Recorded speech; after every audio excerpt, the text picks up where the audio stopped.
On entend de plus en plus parler de solutions fondées sur la nature, ou SFN. Mais qu'est-ce que c'est exactement? Des solutions, oui, mais pour régler quoi?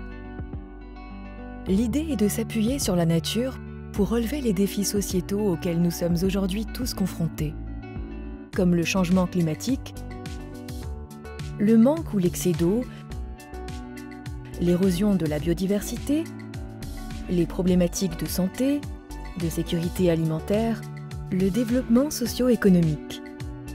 Appuyons-nous sur la nature et les écosystèmes naturels ou modifiés et mettons en place des actions pour les préserver, les restaurer ou même les recréer.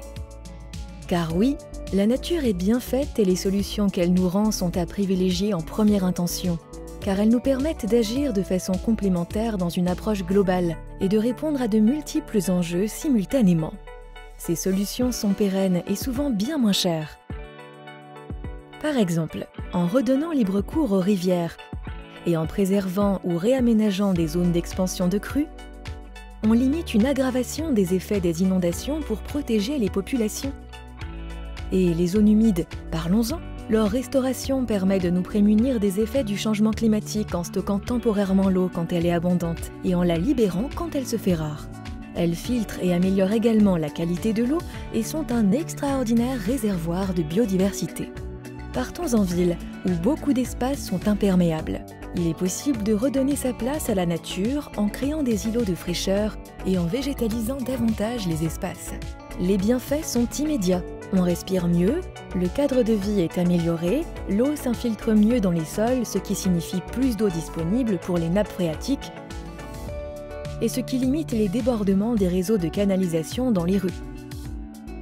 À la campagne, l'agroécologie limite l'utilisation de phytosanitaires et le travail des sols en les maintenant toujours couverts.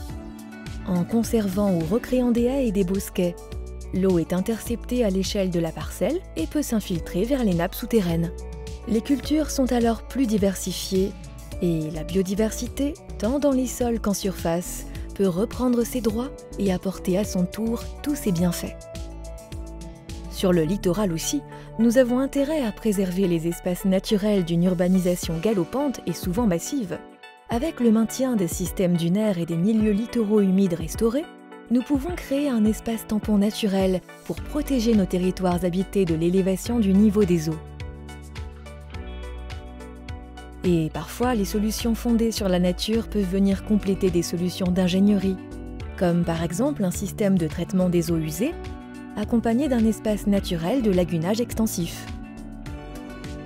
Nous sommes tous concernés et les acteurs des territoires, élus, agriculteurs, entreprises, associations sont à mobiliser.